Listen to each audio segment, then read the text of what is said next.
talking to Theo up in Munsiari in his house in Sarmoli.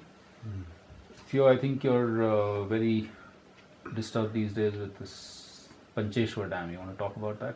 And then we can go a little bit more into the journey up to this process. I'm disturbed about Pancheshwar Dam. Yeah, I mean, it's not just me and not disturbed at a personal level, but the group of us living here, many of the people whose lives will be completely uprooted. So it's not just about a few people, it's really about all the people along, at least let's talk about just the mountain section. It's all the people who've actually lived here for well over 1,000 years. The lives that they've evolved in tune with the landscape, with the river, with the floodplains, with the forests. They will be completely uprooted. So yeah, this plan is to build a huge hydroelectric project, what they're calling a hydroelectric project. The Pancheshwar multipurpose hydroelectric project.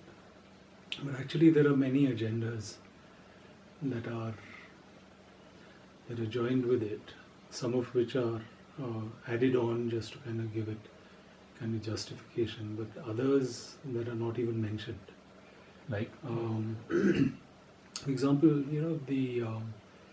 I was looking at some of the documents that Michelle had given us a few days ago, and they were on the interlinking of rivers project, in which you may know that the longest link of all the rivers that are going to be interlinked, interbasin transfers, is going to be the Sharda, what they call the Sharda-Yamuna link. In a way, the name itself is a kind of watering down of what that whole thing is. It is actually a plan to divert most of the river. Now, most of the river to completely different basins. Most of the Sharda, yeah, which goes on to meet another very large river called the Karnali in Nepal. Karnali actually comes from Tibet, and together they form the largest tributary of the Ganga, larger than the Ganga, the Yamuna and the Chambal put together. Wow. So, and there's another plan actually to also divert the Karnali, which is called the Ghagra once it enters India, to different locations. So the plan is that they'll build huge canals soon after the Pancheshwar Dam. There's a re-regulating dam soon after it called the Rupali Gad rerouting dam. They will be taking it across, they'll be taking it just completely west from there, ducking under the Ganga, ducking under the Yamuna. No, not ducking under the Yamuna. First meeting the Yamuna somewhere close to Panipat, north of Delhi. So actually the plan is that a huge amount of water is going to be diverted into the Yamuna to meet Delhi's endless need, of course. But thereon it's actually going to go to Rajasthan and then to Gujarat, and finally the Sabarmati, if there's anything left in the monsoon, to go into the Arabian Sea. Now here's a river that actually flows, which is the main tributary of the Ganga, which flows into the Ganga, and on somewhere midway it meets, the confluence is a little above Patna.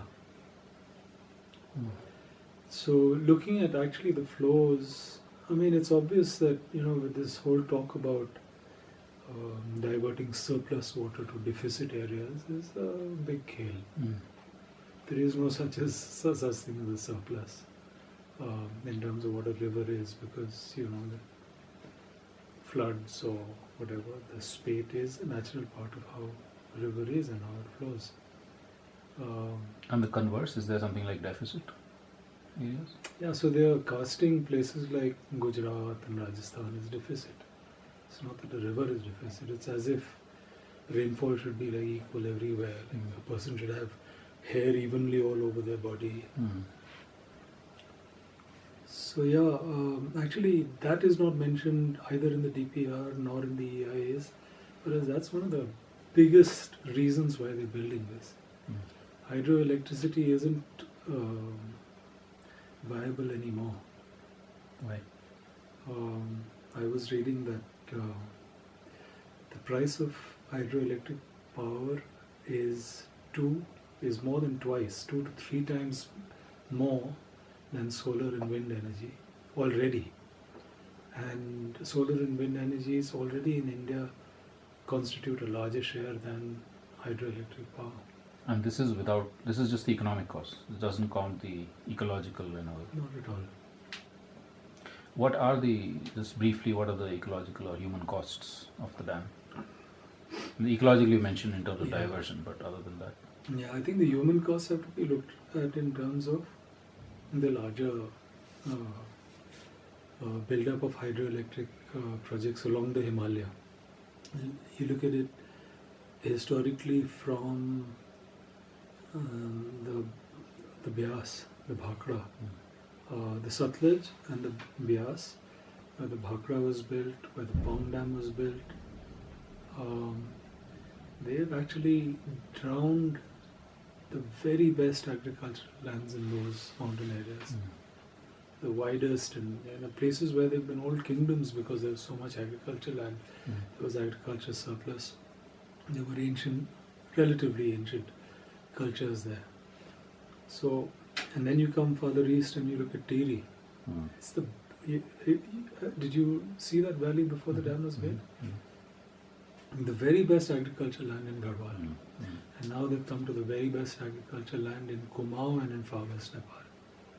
So what you're losing is the ability of a region to produce food for itself. So if you look at just how many hectares are being lost, it may not seem like too much, but if you look at what proportion of area that can produce food that is being lost, then that is huge. And of course there are people who have lived here for at least 1,000 years, if not more, whose lives are completely dependent on either the river or the forests. The river and the forest, who will be displaced, completely displaced. What's the level of displacement? I don't remember exactly. I can look it up and tell you. I don't want to quote an offhand figure. But it's large. It's larger in India than it is in Nepal. Is there a vocal and widespread opposition? There is. More in India than in Nepal, I believe. But there is an opposition in India. But you see, it's not like en bloc. Like, it's not that everybody in a valley is against it, because there are enough. There's so much money that this project is going to throw around in terms of contracts, in terms of, contracts from the huge building of the dam down to all the rebuilding of the schools that will be drowned, the clinics that will be drowned, the new roads that will be made. So these contracts will actually go to local and petty politicians. The larger ones, of course, will go to the bigger politicians and the more powerful people. And we've seen how things panned out here when the Thasiabada Dam was in full swing, when they were actually in full swing in terms of setting it up and the construction of it. It has been stalled for now. But how the bureaucrats are co-opted, inducted, how they get basically paid in different ways, how all the powerful people in this area were paid in one way or another in terms of either their premises being hired or they being given contracts. So the voice that you will hear here, and that the committees who came to hear out what the opposition was all about, they heard everybody saying, yeah, we want development, we want vikas, which is we want the contracts. and they were all the powerful people here. And it goes from everything from just saying it at one level to actually silencing opposition through vigilante or semi-vigilante action, or just threats. I mean, local people are set against local people.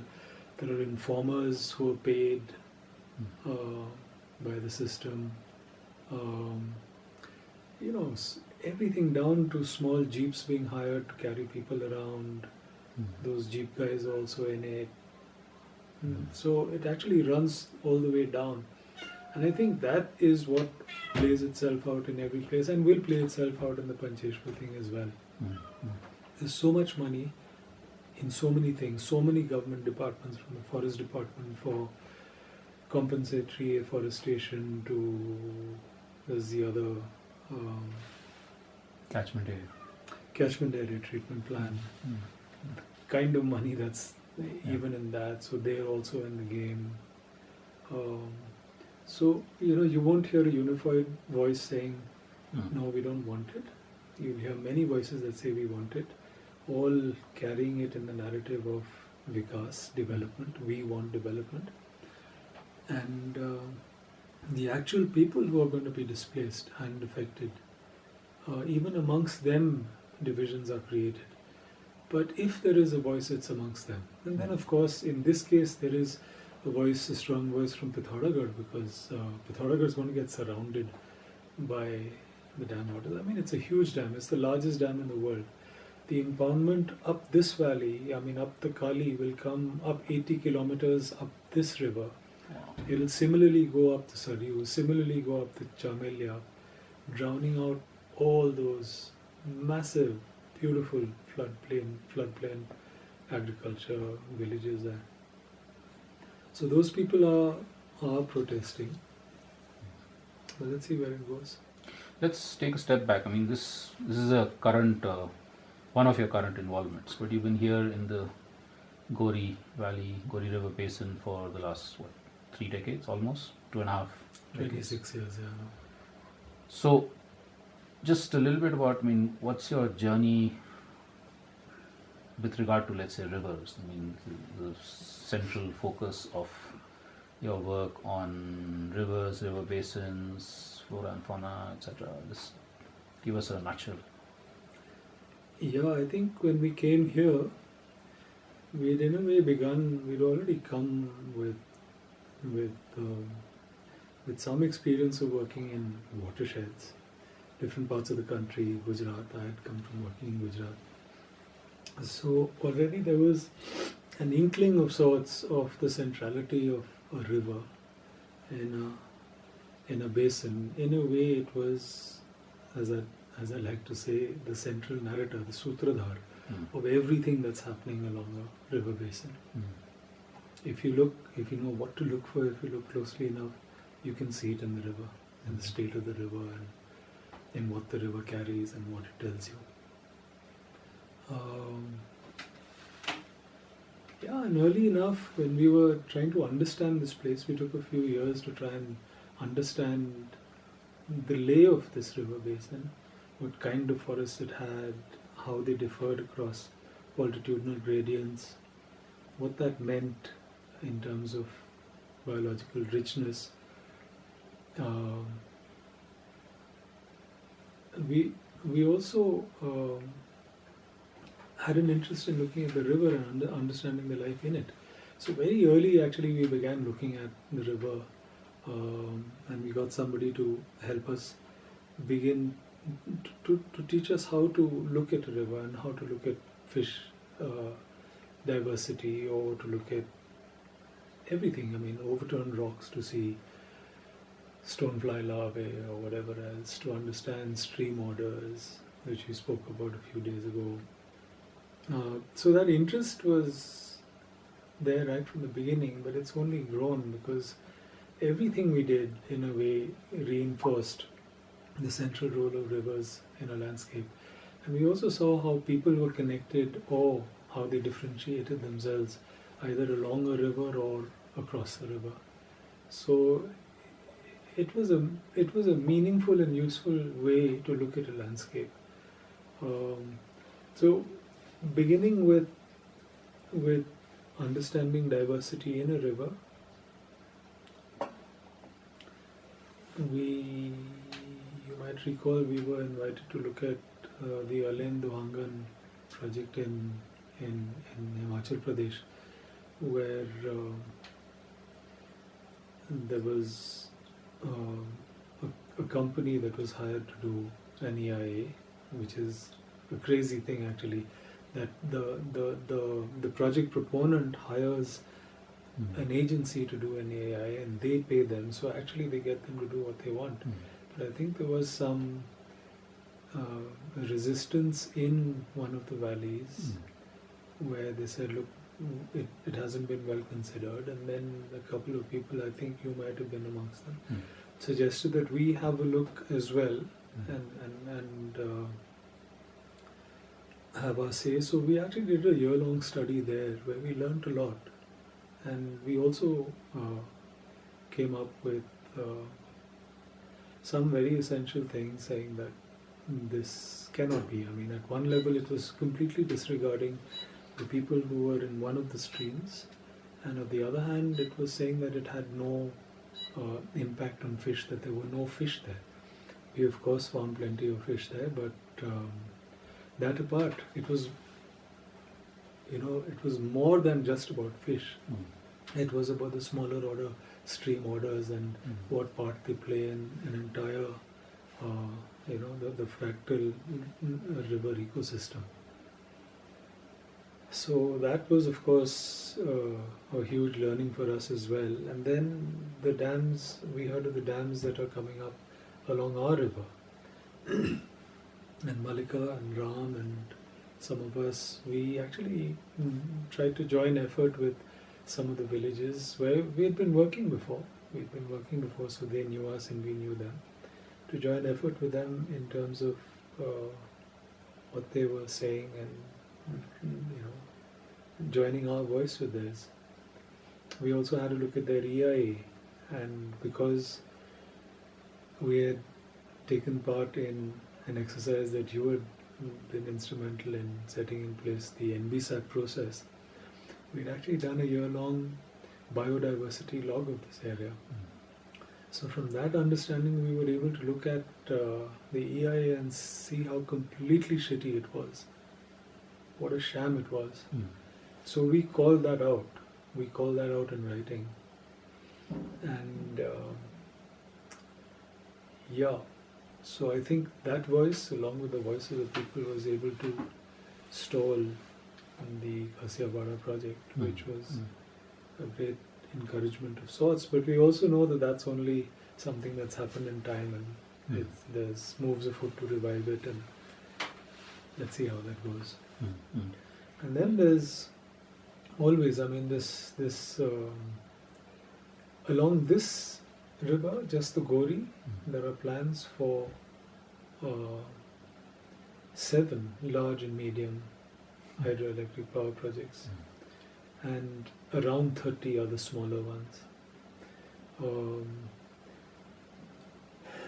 Always in the corner of our eye was Pancheshwar, because Pancheshwar, this plan has been on for over 50 years now. So we knew that, there are times when they crank it up, and there are times when, say with Nepal, our relations haven't been good enough when it goes into cold storage, but that it was going to come up.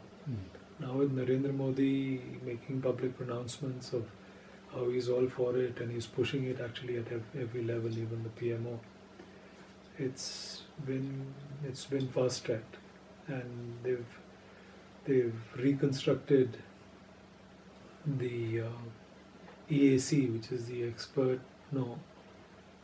Environmental Assessment Committee. Advisory Committee, Assessment Committee, who seem to be super eager echo chambers. They say what they know people want to hear. These are the committees in the Ministry of Environment which are advising the ministry on whether to clear a project. So currently we've had a close look at the DPR and the EIA, and we're hoping to have a larger conversation and see that it's broad-based with everybody concerned and see where it goes. Tell me, I mean, these are all where we're talking about the kind of problematic ways in which the government or people are treating rivers, which is maybe in some senses very far removed from the traditional notion of the sacredness of a river and the purity of the water and so on and so forth.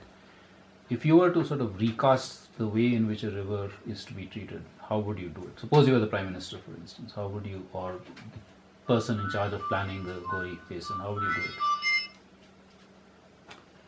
Yeah, I mean, I don't know about the Prime Minister thing at all, but yeah, I mean, if we had a say, yeah, I think if we can collectively recognize and acknowledge the role of rivers, the huge role of rivers in everything from the lifeblood of people who live along it, but also in terms of the recycling of the Earth's crust, also in terms of the slow carbon cycle, and recognize that it's actually the circulatory system of the Earth, and that if we can't protect that, we and all life that is evolved to depend and live off it are doomed. So if we can, ascribe a central value to it as lifeblood, as we would the circulatory system of our body, and say this must be protected, and that even if we will use it because we are dependent on it, but that use should be within the threshold of what can be sustained by a river and still remain a living ecosystem. So yeah, I would say if collectively the citizenry and people of India would have conversations and dialogue and acknowledge its value, and then put everything from legislation to systems in place to see that our rivers flowed free and wild and alive. That would be intelligent, and that would be something that would keep our planet alive. That would actually, in a way, mean or imply a rethinking of our very relationship with the rest of nature, right? I mean, and rethinking what we think of as development. Yeah, completely. So